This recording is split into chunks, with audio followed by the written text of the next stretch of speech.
എല്ലാ കൂട്ടുകാർക്കും ദാസേട്ടൻ കിച്ചണിലേക്ക് സ്വാഗതം. എല്ലാവർക്കും സുഖമാണല്ലോ. ഇന്ന് ഞാൻ ഉണ്ടാക്കാൻ പോകുന്നത് ചോറിൻ്റെ കൂടെ കഴിക്കാൻ പറ്റിയ ഒരു സ്പെഷ്യൽ പൊട്ടറ്റോ റെസിപ്പിയാണ്. വീഡിയോ ഇഷ്ടപ്പെട്ട് കഴിഞ്ഞാൽ ഒന്ന് ലൈക്ക് ചെയ്യണേ. പിന്നെ ആദ്യമായിട്ട് കാണുന്ന കൂട്ടുകാരുണ്ടെങ്കിൽ ഒന്ന് സബ്സ്ക്രൈബ് ചെയ്ത് കൂടെ ബെല്ലൈക്കൺ അമർത്തി ആ ഓൾ എന്ന ഓപ്ഷൻ കൂടി ഒന്ന് കൊടുക്കണേ. അതിനായിട്ട് ഞാൻ ഇവിടെ ഒരു 3 പൊട്ടറ്റോ തോല് കളഞ്ഞ് വെച്ചിട്ടുണ്ട്. അതിൻ്റെ കൂടെ ഒരു 10-12 ചുവന്നുള്ളിയാണ് എടുത്തിരിക്കുന്നത്. നമുക്കത് രണ്ടും കട്ട് ചെയ്ത് വെക്കണം. ഇനി ഒരു ചീനച്ചട്ടി ഞാൻ അടുപ്പത്ത് വെച്ചിട്ടുണ്ട്. തീ ലോ ഫ്ലെയിമിൽ ഇട്ട് കൊടുത്തിട്ടുണ്ട്. അതിലേക്ക് 2 സ്പൂൺ ഓയിൽ ഒഴിച്ച് കൊടുത്തിട്ടുണ്ട്. ഓയിൽ ചൂടായി വരുന്ന സമയത്ത് ഒരു 2-3 കഷ്ണം പട്ട ഇട്ട് കൊടുക്കുക. കൂടെ ഒരു 10-12 കുരുമുളക് ഇട്ട് കൊടുക്കുക. പിന്നെ ഒരു 5-6 വെള്ളുള്ളി ഇട്ട് കൊടുക്കാം. പിന്നെ നമ്മൾ ചെയ്യേണ്ടത് ഒരു 1/4 മുറി തേങ്ങ ചിരവിയതാണ്.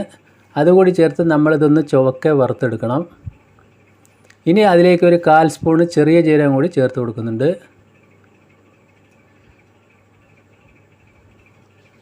അപ്പോൾ തേങ്ങ നമ്മൾ ഇതുപോലെ ഒന്ന് വറവായി വന്നിട്ടുണ്ട്. ഒന്നുകൂടി നമുക്കതൊന്ന് ചുവന്ന് വരണം.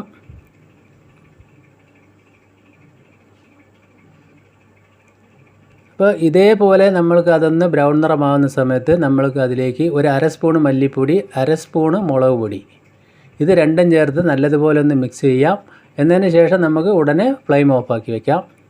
ഇനി അതൊന്ന് ചെറുതായിട്ടൊന്ന് ചൂടാറിയതിന് ശേഷം നമ്മൾക്കതൊരു മിക്സിയുടെ ജാറിലേക്ക് ഇട്ട് കൊടുത്തിട്ട് ഒരല്പം വെള്ളം ഒഴിച്ചിട്ടൊന്ന് ഫൈനായിട്ട് അരച്ചെടുക്കുക. അതായത് ഒരുപാട് അങ്ങോട്ട് നന്നായി അരേണ്ട, ചെറിയൊരു തരി പോലെ ഇതുപോലെ നമുക്കൊന്ന് അരച്ചെടുക്കാം.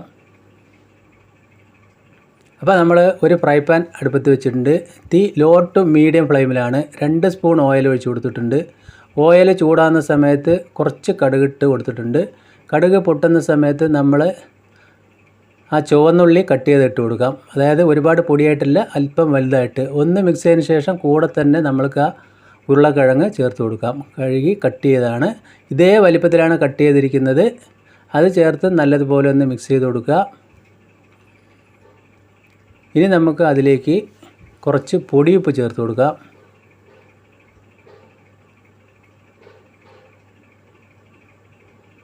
അപ്പോൾ ആവശ്യത്തിന് കുറച്ച് പൊടിയുപ്പ് ചേർത്ത് കൊടുത്തിട്ട് നല്ലതുപോലെ ഒന്ന് മിക്സ് ചെയ്യുക. അപ്പോൾ നമ്മൾ ആ ഉപ്പിലും നമ്മളെ ഓയിലും കൂടി ഇത് നല്ലപോലെ ആവിയിലൊന്ന് വെന്ത് വരണം.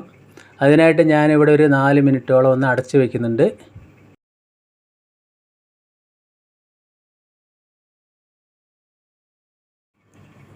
അപ്പോൾ ഒരു 4 മിനിറ്റ് കഴിഞ്ഞ് ഞാനിതാ തുറന്ന് നോക്കിയിട്ടുണ്ട്. ഇപ്പോൾ നമുക്ക് കാണുമ്പോൾ അറിയാം ഉരുളക്കിഴങ്ങൊന്നും വെന്തിട്ടില്ല. ഇനി നമ്മൾക്കൊരു 3 മിനിറ്റ് കൂടി നമ്മൾക്കതൊന്ന് അടച്ച് വയ്ക്കാം. 3-4 മിനിറ്റ് അടച്ച് വയ്ക്കാം. അപ്പോഴേക്കും നമുക്കത് വെന്ത് കിട്ടും. ഈ സമയം ഞാനത് വെന്തോ നോക്കുന്നുണ്ട്. നമ്മൾക്ക് കാണാൻ പറ്റും ഒരുവിധം നല്ലതുപോലെ ഒന്ന് വെന്തിട്ടുണ്ട്. ഒരുപാട് അങ്ങോട്ട് വെന്ത് ഉടഞ്ഞു പോകരുത്. ഇനി അതിലേക്ക് അല്പം മഞ്ഞൾപ്പൊടി ചേർത്ത് കൊടുക്കുക. പിന്നെ ഒരല്പം ഗരം മസാല ചേർത്ത് കൊടുക്കുക. നല്ലതുപോലെ മിക്സ് ചെയ്തതിന് ശേഷം നമുക്ക് ആ അരപ്പ് അതിലേക്ക് ചേർത്ത് കൊടുക്കണം. ഇതുപോലെ നമ്മൾക്ക് അതിലേക്ക് ചേർത്ത് കൊടുക്കാം. അരപ്പ് ചേർത്തിട്ട് നമ്മൾ ഒന്ന് നല്ലതുപോലെ ഒന്ന് മിക്സ് ചെയ്യുക. പിന്നെ മിക്സിയുടെ ജാറിലുള്ള കുറച്ച് അരപ്പ് കൂടി ആ വെള്ളം ഒഴിച്ച് ഞാൻ ചേർത്തിട്ടുണ്ട്. അതായത് ഒരു 1/4 ഗ്ലാസ് വെള്ളം, ഇത്രയും മതി. ഇനി ഇത് നമ്മൾക്ക് നല്ലതുപോലെ മിക്സ് ചെയ്തിട്ട് ഒന്ന് അടച്ച് വെക്കണം. അപ്പോൾ അതിൽ ആ വെള്ളം ചേർത്തൊക്കെ ഒന്ന് വറ്റി നല്ലതുപോലെ ഒന്ന് ഉലർന്ന് കിട്ടണം നമ്മൾക്ക്.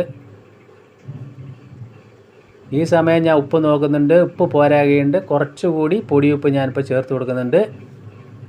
എന്നതിന് ശേഷം ഞാനിതൊരു 2-3 മിനിറ്റ് ഒന്ന് അടച്ച് വയ്ക്കുന്നുണ്ട്.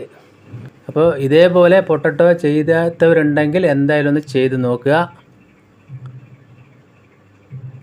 അപ്പോൾ നമ്മളൊരു 2-3 മിനിറ്റ് കഴിഞ്ഞു. അത് തുറന്ന് നോക്കുമ്പോൾ കണ്ടില്ലേ, ആ വെള്ളമെല്ലാം വറ്റി നമ്മൾക്കതൊന്ന് നല്ലതുപോലെ ഒന്ന് ഉലർന്ന് വന്നിട്ടുണ്ട്.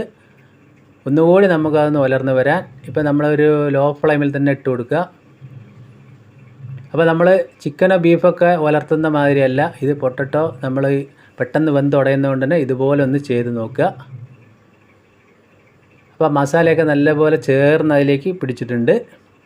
ഈ സമയത്ത് കുറച്ച് കറിവേപ്പില കൂടി ഞാൻ അതിലേക്ക് ഇട്ട് കൊടുക്കുന്നുണ്ട്.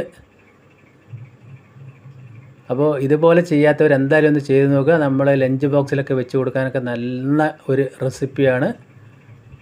ഇനി അതിലേക്ക് ഒരല്പം നാരങ്ങ നീര്, അതായത് ചെറിയ ഒരു മുറിയുടെ നാരങ്ങ നീര് കൂടി ചേർക്കുക. അപ്പോൾ ഒന്നുകൂടി അതിലേക്ക് നല്ലൊരു രുചിയായിരിക്കും. അപ്പോൾ നമ്മൾ പട്ട, കുരുമുളക്, വെള്ളുള്ളി, ചുവന്നുള്ളി എല്ലാം ചേർത്തത് കൊണ്ട് തന്നെ നല്ലൊരു മണവും ആ തേങ്ങ അരപ്പൊക്കെ നല്ലതുപോലെ അങ്ങോട്ട് ചേർന്ന് പിടിച്ചിട്ട് നല്ല ഒരു ടേസ്റ്റുമാണ്. എന്തായാലും നിങ്ങളൊന്ന് ഉണ്ടാക്കി നോക്കണം. അപ്പോൾ ഞാനത് വേറെ പാത്രത്തിലേക്കൊന്ന് പകർത്താം. അപ്പോൾ എൻ്റെ വീഡിയോ നിങ്ങൾക്ക് എല്ലാവർക്കും ഇഷ്ടപ്പെടുന്നു കരുതുന്നു. ഇഷ്ടപ്പെട്ടാൽ ഒന്ന് ലൈക്ക് ചെയ്യണേ. പിന്നെ ഫ്രണ്ട്സിനും ഫാമിലിക്കൊക്കെ ഒന്ന് ഷെയർ ചെയ്ത് എന്നെ ഒന്ന് സപ്പോർട്ട് ചെയ്യുക. അപ്പോൾ ഇതേപോലെ എന്തായാലും നിങ്ങളൊന്ന് ട്രൈ ചെയ്ത് നോക്കുക. കുട്ടികളൊക്കെ നല്ലതുപോലെ ഇഷ്ടപ്പെടും. ഞാനിത് ഇന്ന് ചോറിൻ്റെ കൂടെ കഴിക്കുന്നുണ്ട്. ചോറിൻ്റെ കൂടെ വേറെ കറി തന്നെ ഒന്നും വേണ്ട, ആ മസാല തന്നെ കൂട്ടി കഴിക്കാൻ പറ്റും. പിന്നെ എനിക്കൊരു മുരിങ്ങക്കായ ക്യാരറ്റ് കറിയും കൂടി ഉണ്ട്. അപ്പോൾ ഉഷാറായില്ലേ? വീണ്ടും നല്ല വീഡിയോയുമായിട്ട് കാണാം. Thank you.